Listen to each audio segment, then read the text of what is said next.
The first trailer for the Super Mario Bros. Movie took me by surprise. It had the charm of the game I used to play as a child. It looked gorgeous! The Super Mario Bros. Movie is going to be a huge hit at the box office. Here I will explain why.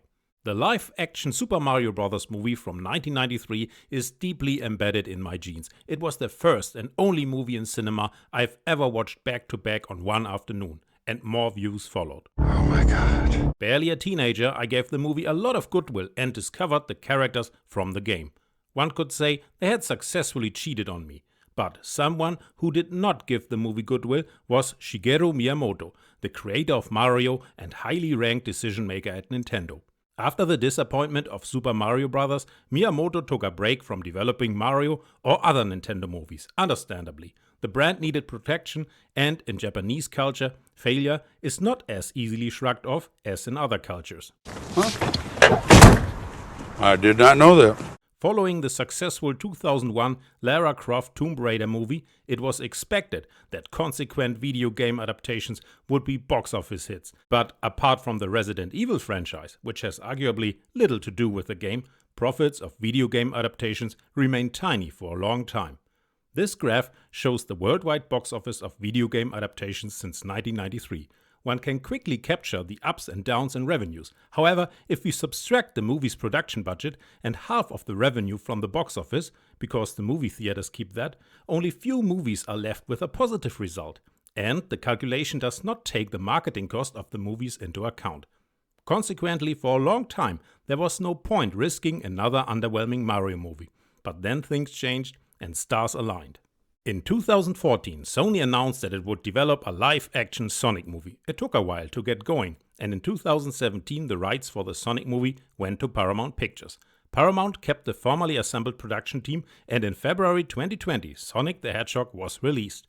The movie became the highest-earning video game adaptation at the domestic box office, also surpassing another recent hit, the live-action animated Pokémon movie. From a safe distance, Miyamoto must have observed the attempt and finally successful work of his old rival Sega. I hear everything. And the rivalry between Nintendo and Sega will likely have incited Miyamoto to take aim at a new Super Mario Bros. Movie. It helped that Universal and Nintendo had together created Super Nintendo World. Thus, a relation between the companies had been established. And because Universal distributes the successful movies from Illumination Entertainment, Miyamoto and Illumination Entertainment founder and CEO Chris Meledandri soon got in contact. The gentlemen had a good chemistry and found similarities in their working process. In 2018, it was announced by Nintendo that Miyamoto and Meledandri would co-produce the Super Mario Bros. Movie. Through the partnership with Illumination Entertainment, Nintendo got support from Hollywood's best team for making crowd-pleasing and profitable animated movies. Illumination Entertainment movies have grossed $8 billion worldwide. The lowest-earning movie, Hop from 2011, still made $188 million on a $63 million budget.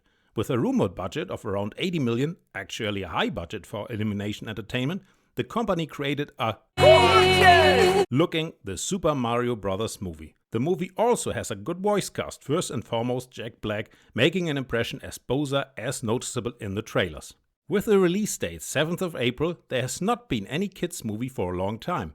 Puss in Boots was released on the 21st of December 2022, and it is not before the 26th of May, when the live-action The Little Mermaid opens, that another kids movie follows. What is the box office potential for the Super Mario Bros. Movie? With 430 million, Pokémon Detective Pikachu is the most successful video game adaptation at the worldwide box office. In average, Illumination Entertainment movies have earned 672 million worldwide.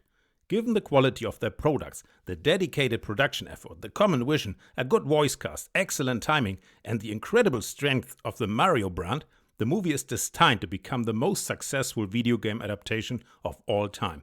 $500 million in worldwide box office won't be a high bar for the Super Mario Bros. Movie.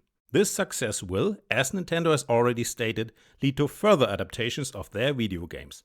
And Nintendo is serious about this, because in 2021, Chris Meledandri became a board member of Nintendo in order to help them through their filmmaking experience.